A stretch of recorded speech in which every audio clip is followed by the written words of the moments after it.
Барос сейчас очень-очень близко. Медленно совершенно.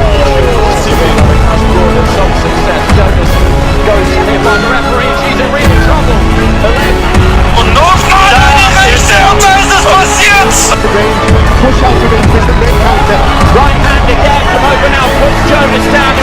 Das ist das Karriere, der womöglich zu Ende geht. Und Alvarez macht es! Und jetzt ist es vorbei! Elena Alvarez schlägt Sergej Kovalev und ist Weltmeister! Absolutely tremendous when 6 rounds of Caden Baylor was shown to see tonight. That was the plan, but best laid plans don't always result. Welcome to the motherfucking replay where we're covering today's top boxing news. Okay, we'll start with this. Ryota Murata posted this on his Instagram page, and it reads, "It is decided that the second defensive battle will be held at Las Vegas Park Theater on October 20th, Japan, the 21st. The opponent is the WBA contender, Rob Blunt." Who? Pretty sure he meant Brant, but all the same. Rob Blunt. The game is about to be monopolized by DAZN. Now, I actually covered this story some weeks ago, that the WBA had issued out an order to Ryota Murata to fight Rob Brant in defense of his lesser version of the WBA title. They issued out that order, but Top Rank stated that they weren't going to bow to that mandate and that they were going to have Murata fight Jason Quigley instead. They said that the WBA was contradicting themselves. And you know what? When they said that, I believed it. I believed it and I still believe it because the WBA is notorious for contradicting themselves. So I don't find that hard to believe at all. But it seems that Murata's handlers and Top Rank, they've changed their mind and they've decided to go ahead with the mandated fight against Rob Brant. We can only speculate that maybe Top Rank decided to go ahead with the fight because it's a winnable fight. You understand? It still is a winnable fight. Whether it was going to be Jason Quigley or Rob Brant, either one of those fights are winnable fights for Ryota Murata. So why get into a situation with the WBA, even if they are contradicting themselves, even if they are? Why get into a situation with them where they're going to strip Murata of that belt when you can fight that guy and beat that guy? Bear in mind that I'm just speculating. I'm just trying to rationalize why Top Rank and Ryota Murata's handlers, why they decided to go ahead with the fight when they were so adamant that they weren't going to bow. I can only speculate as to why they decided to go ahead with the fight. But they have decided to go ahead with the fight, and it's going down in October on the 20th, 21st, if you're in Japan. It's a funny kind of situation because either scenario would be inconsequential to Ryota Murata. You know, if they decided not to fight Rob Brant and the WBA stripped him of that lesser version of the title, it wouldn't hurt his stock at all because we all know who the recognized WBA middleweight champion is. We all know who that is. It's Gennady Golovkin. So if they were to strip Murata of that belt, it wouldn't mean much. And then we look at the opposite side of the coin. We look at the opposing spectrum. What's on the other end of that argument? If Ryota Murata does decide to fight Rob Brant, Okay. and he decides to keep that belt, Okay. well, it still doesn't hurt his stock. Either scenario doesn't hurt his stock. He still maintains his position as a player in the 160-pound division. Neither one of those scenarios is detrimental to Ryota Murata. So they've decided to fight Rob Brant, and my preliminary thoughts are the same as they were before. What's that? You know, it's a winnable fight for Ryota Murata. In spite of not having very many professional fights, he's already starting to show eliticism. He's already starting to show bankable qualities like a good straight right hand, good punch placement, balanced fighting. He's got a good balance of offense and defense.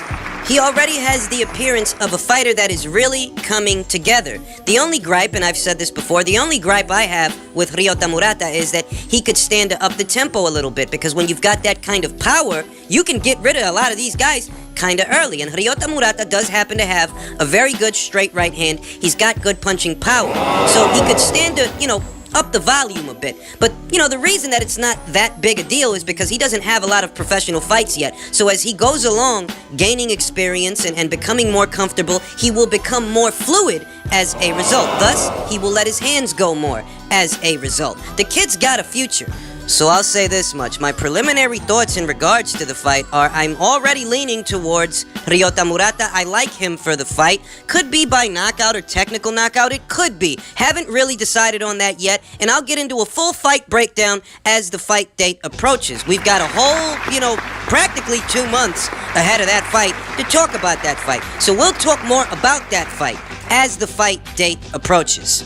Now, some particulars associated with the broadcasting of the fight, it being that there are so many fingers in this pie. You've got Top Rank co-promoting, but you've also got Taken promoting. At the same time, you've got DAZN involved. People on this side of the world are going to want to know, where can they see this fight? Well, you can catch this fight, if you're here stateside, you can catch this fight on ESPN+. I can only assume that DAZN will be broadcasting the fight everywhere else, but here in the States, you can catch the fight on ESPN+. And you do wise to track the progress of Ryota Murata because he could, theoretically, develop into one of the more significant middleweights in the middleweight division sometime in the future. Right now, we know who the major players are right now. We know you've got your Golovkin, you've got your Canelo, you've got your Saunders, your Charlo, and your Andre. Those are names that are usually brought up when the middleweight division is being discussed. But in the future, as Ryota Murata develops, he could become one of those names. I mean, we see how many fingers are in this pie, right? We see how many people are invested in this guy. When you have that kind of backing, it is for a reason. It's because those guys, they see that this kid's got a future, and they want to be a part of that future. He already has a very loyal following in his own backyard, and that is one of the ingredients that is pivotal to making a potential star. At a time when, in the American market, a lot of people out there, they can't tell you who the heavyweight champion is or the... there's a lot of people in the American market that don't necessarily know who their champions are, whereas in Ryota Murata's case, in Japan, he's widely known, widely revered, widely regarded. So he's already got that settled. He's already cornered the domestic market. The next step is to corner the global market. And if he can be successful against Rob Brant and continue to be successful thereafter, he does have the potential to become a global star. He's just got to keep piling up the wins. It's that simple. In other news, former 135-pound champion Jorge Linares posted this on his Instagram, and it reads, "Subiendo a nueva división 140. La única forma en que regresaría a los 135 es si Lomachenko Vasily me da la revancha. Pero yo sé que no lo hará." Which translates into moving up to a new weight division, 140 pounds. And the only way I'll go back to 135 is if I get the rematch with Lomachenko, which I know he won't give me. Now, this is a fascinating development because Jorge Linares is a lot of things. He's a skilled fighter. Mm-hmm. He's an experienced fighter. Mm-hmm. He's a former champion. And he lost his last fight to not just any old body, not just any old scrub or any old contender. He lost his last fight to a pound-for-pound fighter. That's true. And there's really no shame in that. Jorge Linares is a top-tier guy, but he's a top-tier guy at 135. And at 140, you have to ask yourself, how well can he do and how far can he go? How far can he go in the same division as guys like Regis Prograis and Josh Taylor, Ivan Bedenchik, these kinds of guys like Ryan Martin? You've got to realize that at 140 pounds, Jorge Linares is a bit of a small fry. Call me crazy, but I kind of feel like Jorge Linares would have a longer shelf life if he stayed at 35 for a couple of more fights instead of going right up to 40. Because 40 is a division that is quickly taking shape. You've got champions there, you've got young contenders there, a lot of hungry guys that are looking to make a name for themselves. And for Jorge Linares in particular, at this particular point in the juncture, I'm not sure it's a great idea to go up to 40. And the decision to move up, it does seem rather impulsive, rather spur of the moment. Not sure what the logic in there is, not sure what the reasoning in there is, but it's a move that Jorge Linares is making, regardless of how me and you feel about it. And apparently, on September 29th, in his maiden voyage to the 140-pound division, Jorge Linares is going to be facing Abner Cotto, who sports a professional record of 23 wins and 3 losses. Those 3 losses came at the hands of Omar Figueroa, Francisco Vargas, and Javier Fortuna. it seems that, whenever Abner Cotto stepped up in competition, He got beat. things really didn't go the way that he wanted them to. But to his credit, he hasn't lost a fight since 2014, when he lost to Javier Fortuna. He hasn't lost a fight since 2014, and he's currently coming off of 5 consecutive wins in a row, so he is on the up and up. He actually moved up to the super lightweight division back in 2016 against Edwin Lopez, and he's been there ever since, so he is experienced at the weight. This is a guy that is acclimated, although even though he's acclimated and he's been at 140 since 2016, he really hasn't done very much, hasn't made a name for himself there yet. I'd say it's a winnable situation for Jorge Linares, this particular opponent. It is a winnable situation because Jorge still is a high caliber guy. He has his virtues, and I imagine that some of his speed and some of his punch will carry into the 140-pound division. The thing is that as Jorge steps up in class in that division and he begins to fight more interesting opponents, you gotta be honest with yourself. What kind of odds do you give Jorge Linares to win a world title in the 140-pound division? I mean, I think that's a fair question. What are the odds? I'm of the opinion that, staying at 35 might have been a better move because, okay, so you can't get a Vasyl Lomachenko rematch right away, right? But there still is a Mikey Garcia fight to consider. Yeah, maybe. And assuming that, hypothetically speaking, Mikey were to vacate that IBF title, which is conceivable. It is something that could end up happening. It could. We don't know if it will, but it is a scenario. But assuming that happened, that would still give Jorge a title to fight for. Whereas at 140, it's hit or miss, It's a division that is fast filling up with a lot of talent, and I think there's a legitimate question there that, Jorge was a really good guy at 135, but at 140, can he really still be that same guy? I'm not sure. I'm not sure about this move. That's all I'm saying. I don't know how you guys feel about it, but I'm really not sure about this move, and I don't know how much success it's gonna bring to Jorge Linares. Oh, sure, you can beat the Abner Cottos of 140, perhaps. Maybe you can beat those kinds of guys, but as you climb that upper echelon to fight the top contenders and fight the champions, what kind of odds do you guys give Jorge Linares to become a champion in that division? I think that it's a fair question. If nothing else, I think it's a fair question. And this next segment is in reference to the second season of the World Boxing Super Series. The fact that Junior Dorticos is confirmed to be participating in the series. I had a passing thought earlier that, in the first season, there were a lot of, there was quite a few big punchers in that tournament. First season. You had Dorticos, yeah, but you also had Kudrayazov, who was a very big puncher, and you had Murat Gassiev, who was also a very big puncher. Mairis Briedis, who had respectable power. I wouldn't say his power was on the same level as Gassiev's or Dorticos. He's not that big of a concussive puncher, but he does have a respectable punch.